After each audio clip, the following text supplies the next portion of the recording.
시청자 여러분 안녕하십니까. 지금부터 전학현의 한보정론을 시작하겠습니다. 이번 시간에는요, 지금 이제 대법원 최종적으로 이제 확정 판결이 됐는데, 부정선거 의혹과 관련해서 민주당 의원 2명이 직을 상실했습니다. 자, 그래서 이번 6월 재보궐선거의 판이 커진다, 이런 보도가 나오고 있는데, 2명은 누구냐? 경기 평택을의 이병진 의원입니다.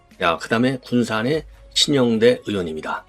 자, 군산 김의겸이가 정말 대박 났네요. 예, 김의겸이가 왜냐면, 이재명의 찐명 중에 한 명 아닙니까? 그 대변인할 때 얼마나 난리를 쳐갖고 대변하다가 잘려버렸잖아요. 흑석동, 투기꾼, 지금, 김의겸이, 참 신나라 하겠어요. 큰일 났습니다. 참 이런 인간들이 내년이 아니죠.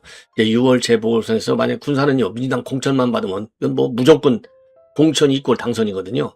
지금 제일 유리한 입장에 가 있는 게 바로 이 김의겸이가 아닌가. 자, 이거 막아야 될 거 아니가. 자유민주주의를 위해서.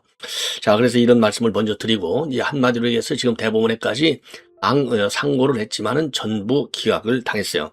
자, 그래서 요 내용을 말씀드리겠고, 그 다음에는 이제 김병기 의원에 대한 의혹이 일파만파로 커지고 있어요. 근데 지금까지 이제 김병기의 의혹이 많이 제기되고 있는데, 언론 보도를 보면 이제는 의혹 제기가 아니라 의혹을 제기해봐야 뭐냐. 경찰이 수사를 똑바로 해야 되는데, 경찰이 수사를 해서 할 이 단서들이 전부 다 쉽게 얘기해서 증거가 다 인멸될 시간을 충분히 준 것이 아니냐. 이렇게 갖고 수사가 되겠냐, 이 말입니다. 수사가 되겠냐. 이게 이제 초점이요. 비리 의혹의 폭로, 그리고 거기에 따른 고발, 요 단계는 물 건너갔고, 경찰 수사가 왜 이렇게 안 되냐. 자, 그러면서 조선일보 같은 경우에는 도대체 이 세 여인과 김병기에 대한 요 수사, 이 문제점을 지적하고 있어요. 세 여인은 뭐, 여러분들 잘 아시죠? 김경하고 강선우는 한부 세트고, 그 다음에 이제 이 김병기의 부인이 되겠습니다. 자, 그래서 이제 모든 언론에서 대소특필을 하고 있고, 언론에 회자가 되고 있어요. 이 내용. 그리고 조선일보와 문화일보 사설 내용을 말씀을 드리겠습니다. 자, 그 다음에는 이제 오늘 또 조선일보 김창균 칼럼, 이 김창균 논설 주간이죠. 그러니까 이제 기자로 출발해서 정말 뭐 거의 그 소통력까지 올라간 거예요. 대통령까지 올라간 거나 마찬가지입니다. 이 필력이 대단하다, 능력이 대단하다, 이렇게 볼 수밖에 없는데, 이 김창균 논설 주간의 글, 한마디로 얘기해서 지금까지는 이제 어부지리로 이재명 대통령이 먹고 살아왔지만은 앞으로는 이제 실력으로 평가를 받아야 되겠다. 지방선거에서 실력으로 평가를 받을 수 있겠느냐, 이런 문제 제기를 하고 있습니다. 자, 그래서 이러한 내용으로 여러분께 하나씩 분석을 해드리도록 하겠고요. 전옥현 안보정론 TV, 딱 요게 아니면 절대 썸네일이 같다 하더라도 열어보지 마시기 바랍니다. 이름을 꼭, 방송 이름을 확인해 보시고 들어가 주시면은 대단히 고맙겠다는 말씀을 드리고, 전옥현 안보정론 TV의 구독과 좋아요, 그리고 알람 설정을 부탁드리고요. 많은 분들이 제가 이제 이번 지방선거 때까지 한 120만 정도는 갈 수 있도록 도와주시기를 거듭 부탁을 드리겠습니다. 제가 내용은요, 어느 누구보다도 알차게, 그리고 정확한 평가와 그리고 정확한 예측, 요게 이제 제 방송의 생명 아니겠습니까? 그리고 저는 물론 저도 사람이니까 자극성이 있는 보도도 하지만은 그거보다는 정책과 전략을 중심으로 해서 조금 무게감 있게, 무겁더라고 조금은 재미가 없다 하더라도요, 그런 측면에서 제가 방송을 편집하는 것을 여러분들께서 잘 이해하시라고 믿습니다. 자, 그러면 말이죠. 이병진하고 신영대, 지금 이제 대법원에서 당선 무효형이 확정이 됐습니다. 그리고 이제 신영대의 경우는 이제 사무장의 징역형 집행유예가 확정되면서 의원직을 잃게 됐고요. 자, 이게 다 부정선거죠. 그리고 이제 이병진의 경우에는 본인의 재산 등록, 실명제법 위반이죠. 이걸로 벌금 700만 원에, 공직선거법 위반 혐의는 벌금 700만 원, 부동산 실명제 위반 혐의는 벌금 500만 원으로서 원심 확정 판결을 받아서 지금 이제 선출직 공직자가 말이죠, 공직선거법 위반 혐의로 1000만 원 이상이 확정되면 당선이 무효가 돼요. 자, 그래서 그 관련 재판, 그러니까 의로 위법 내용하고 그다음에 판결의 요지를 간략히 말씀드리면은요, 지금 이제 이병진의 경우에는 지난 총선 때요, 선관위에 이제 후보자 재산을 신고하는데 충남 아산시 영인면에 있는 6,600평방미터의 땅을 담보로 해서 5억 5천만 원의 채권과 차명 계좌에 보유한 주식 현황, 요거를 누락한 혐의가 되는 겁니다. 자, 그러니까 땅을 담보로 해서 이제 채권 5억 5천만 원, 그리고 차명계좌 보유, 주식 현황, 누락. 이게 공직선거법 위반이죠. 예, 그리고 또 자기 땅을 갖다가 지인 명의로 등기한 혐의. 이게 부동산 실명제법 위반이 되겠습니다. 그래서 1, 2심 모두 당선 무효형이 선고된 바 있어요. 그래서 항소심 재판부는요, 재산 신고 과정에서 채권과 주식을 누락해서 허위 사실을 공표한 범행은 선거권자들의 후보자 검증 기회를 박탈한 것이다. 그 책임이 가볍지 않다. 그리고 차명계좌 보유 주식 등은 스스로 신고하지 않으면 파악할 수 없는 것으로 그 비난 가능성도 매우 높다. 그리고 피고인은 수사 과정에서 관련자를 회유해서 형사 처벌을 피하려 하기도 했다. 이렇게 밝혔습니다. 자, 그러면서 말이죠. 원심 판단에 필요한 심리를 다하지 않은 채 논리와 경험의 법칙을 위반해 자유심증주의 한계를 벗어나거나 부합재산, 확정된 별건 형사기록의 증거능력, 공직자윤리법에 사실상 소유하는 재산에 관한 법리를 오해해 판결에 영향을 미친 잘못도 없다. 이렇게 해서 확정 판결을 내놨습니다. 자, 이번에는 이제 신영대 관련 혐의가 되겠는데요. 이 사무장 출신 강모 씨한테 징역 1년에 집행유예 2년, 그리고 사회봉사 120시간을 원심에서 판결을 했어요. 이것도 상고기각으로 확정이 됐습니다. 자, 그래서요, 이 공직선거법에 의하면 선거 사무장이 매수나 이해유도 등의 혐의로 징역형이나 300만 원 이상의 벌금형을 확정받을 경우에는 당선을 무효로 한다. 이렇게 규정이 되어 있거든요. 그래서 이제 신영대의 경우에 여기에 따라서 이제 사무장이니까 이 징역형 집행유예잖아요. 당연히 의원직을 상실하게 된 것이고요. 그리고 신영대 보좌관 신모 씨에게는 징역 1년 4개월 실형이 확정이 됐습니다. 자, 무슨 내용이냐? 작년, 그러니까 이제 총선을 앞두고 재작년이죠. 2024년도니까 단체 택진방을 통해서 민주당의 전북, 군산, 김제, 부안, 갑 경선 여론조사 결과를 조작한 혐의예요. 그래서 2023년 말에 전 군산시 장애인 체육회 사무국장 이모 씨에게 1,500만 원, 그리고 차명 휴대전화 100대를 주면서 성별 연령 지역을 꾸며서 신영대를 지지한다고 중복 응답하게 한 혐의가 되겠습니다. 여론 조작이죠. 자, 당시에 경쟁 후보였던 김의경을 갖다가 1%포인트 정도의 근소한 차이로 이겼어요. 그래서 국회의원에 당선이 된 겁니다.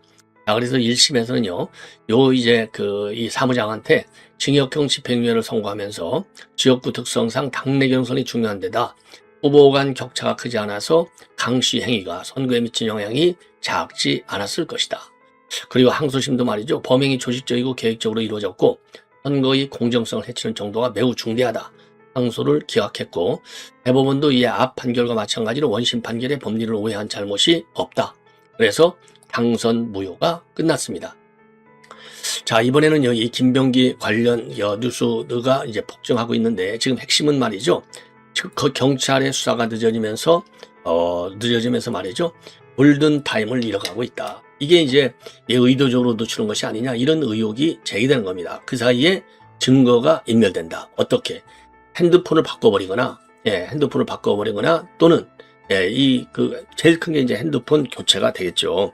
더군다나 통신기록의 경우에는 전화통신기록, 이게 보존기간이 1년인데 핸드폰을 바꿔버리면 통신사에는 남아있지 않아. 그러면 핸드폰이라도 있어야 통신 내용을 갖다가 조회할 수 있는데, 알아볼 수 있는데, 이게 핸드폰 아예 통째로 바꿔버렸으니까 이게 안 되는 거예요. 예. 어떻게 알게 됐느냐?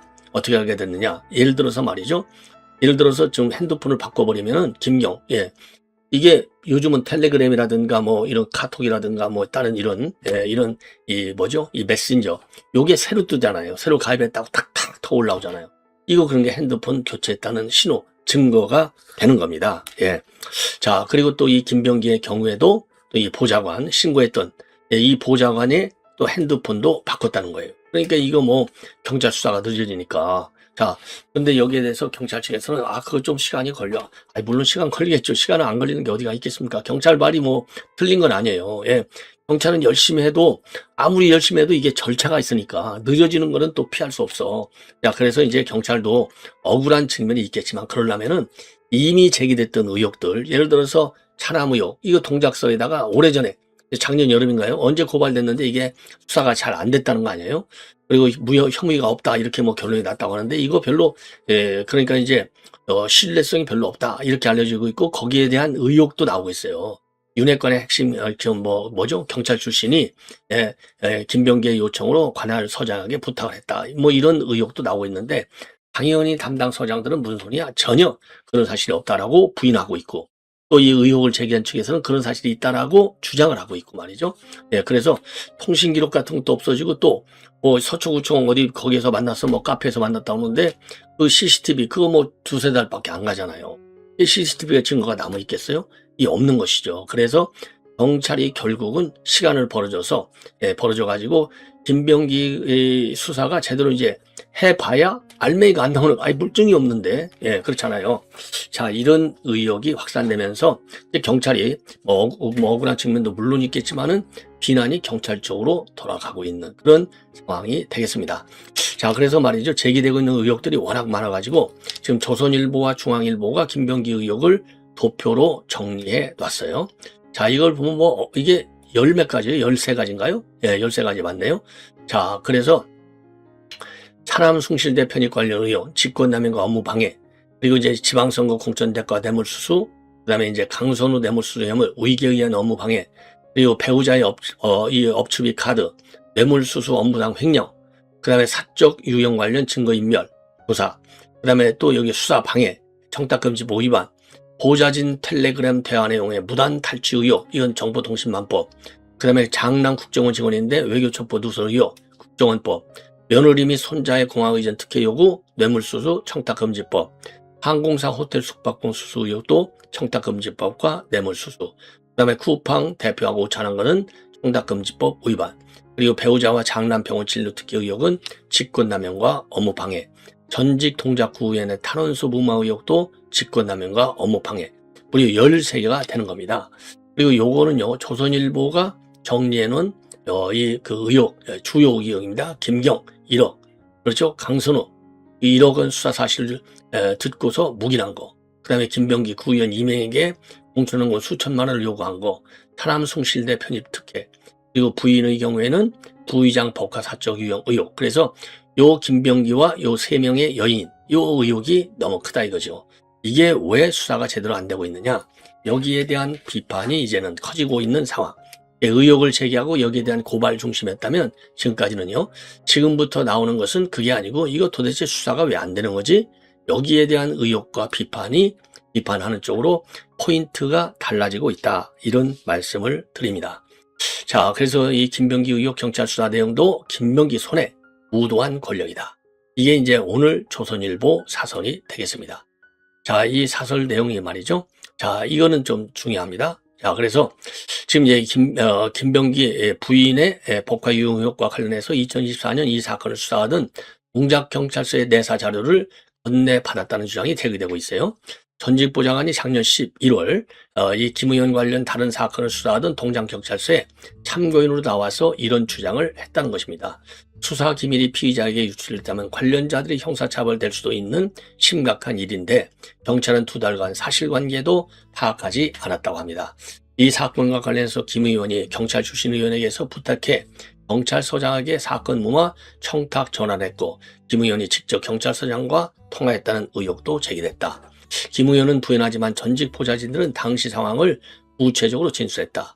여기에 내사자료 유출 의혹까지 나온 것이다. 전직 보좌관은 작년 11월 동작경찰서에서 이 주장을 하면서 김 의원 측이 2020년 총선 전에 동작구 의원 2명에게 3천만 원을 받았다는 탄원서도 냈는데 경찰은 사건 배당도 하지 않았다고 한다. 사실이라면 경찰은 수사기관이 아니다. 검찰보다 먼저 해체되어야 한다. 자, 그러면서 말이죠. 민주당 이수진 전 의원은 2023년에 김병기 의원의 3천만 원 수수 의혹과 관련한 탄원서를 당시 이재명 대표 측근이었던 김현지 보좌관에게 전달했지만 이 탄원서가 의혹 당사자인 김병기 의원에게 넘어갔고 이후 사건이 무마됐다는 주장도 했다. 민주당은 부인하지만 그런 정황이 한두 가지가 아니다. 민주당이 최근 확인해보니 탄원서가 당 대표실에 제출된 것은 맞지만 접수 기록이 없었다고 한다. 무슨 일이 있었던 건가? 지금 김병기 의원 관련 수사는 모두 서울경찰청이 맡고 있다. 하지만 경찰은 민주당 출신인 강선 의원에게 1억 원의 공천 뒷돈을 건넨 의혹을 받는 시 의원이 지난달 31일 출국할 때까지 출국 금지조차 하지 않았다. 핵심 피의자가 도주할 수 있는 시간을 벌어주는 것이나 마찬가지다. 경찰은 권력 수사를 할 수가 없다. 이럴 때를 위해 만든 것이 특검이다. 하지만 민주당은 경찰 수사로 충분히 밝혀낼 수 있다면서 모든 걸 특검으로 한다는 것은 국가 형사 시스템 자체를 다 부정하는 것이라고 했다. 경찰, 검찰이 해도 충분한 지난 정권 수사를 위해 3대 특검을 6개월간이나 가당한 게 민주당이다. 그래놓고 자신들 비리를 수사할 특검은 안 하겠다고 한다. 야당의 질이 멸렬한 것을 믿고 권력이 무도한 길로 가고 있다. 자, 그리고요, 지금 문화일보 사설을 보면 김병기 공천 법과 사건 수사에서 드러난 황당 경찰 행태. 경찰을 전부 다 지금 비판하고 있어요. 그래서 김경의 출국 금지 조치도 하지 않고 미국으로 떠나게 한 거. 예. 그리고 또 이제 이 김병기하고 경찰이 한통속 아니라는 의구심까지 나오고 있는 거. 이거 법과 의혹 사건이 되겠습니다. 그래서 이제 여당의 경찰 출신 중진 의원에게 무마 청탁 전화를 부탁했고 본인도 독점했다는 의혹. 예. 그래서 이 사건이 무혐의로 처리된 뒤에는 김병기가 동작서 팀장급 간부와 영원히 같이 가자는 의미의 파티를 했다는 전직 보좌관의 증언까지 나왔다고 합니다.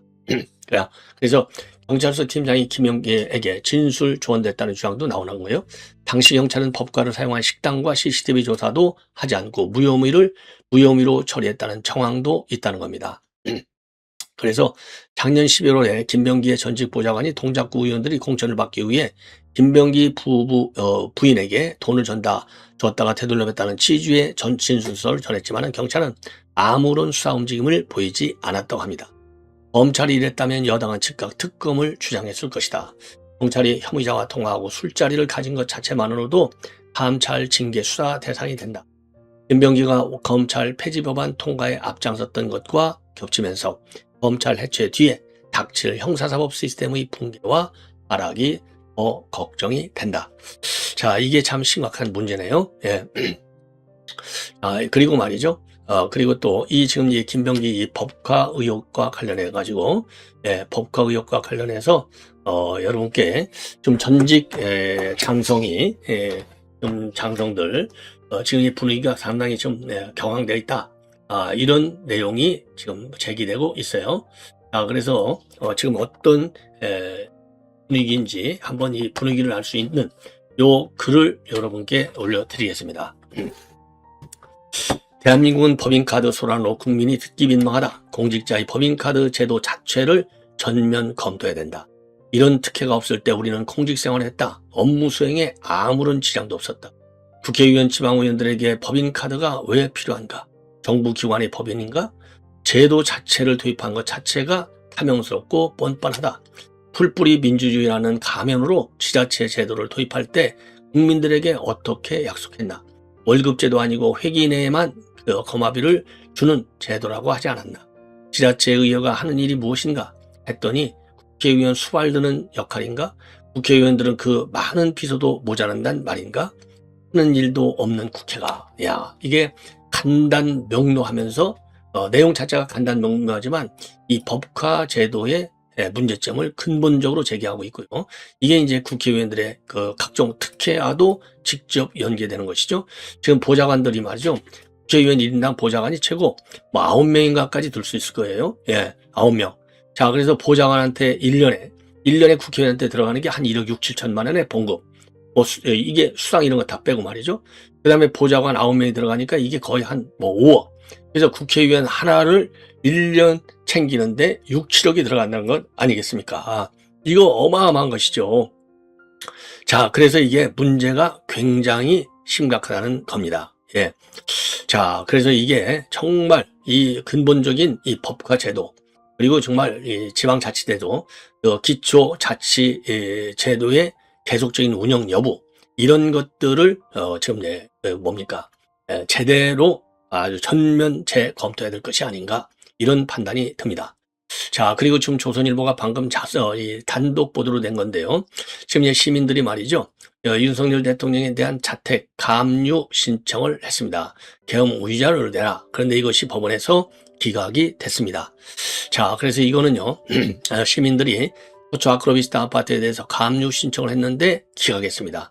서울중앙지법 민사 55단도 장준현 부장판사가 지난 12월 30일 피보전 권리에 관한 소명이 부족하다. 소명 부족이에요. 소명 부족. 예, 그래서 소명 부족인데, 예, 이거로다가 이제 근거가 바르자면 불충분하다 해서 기각이 됐습니다.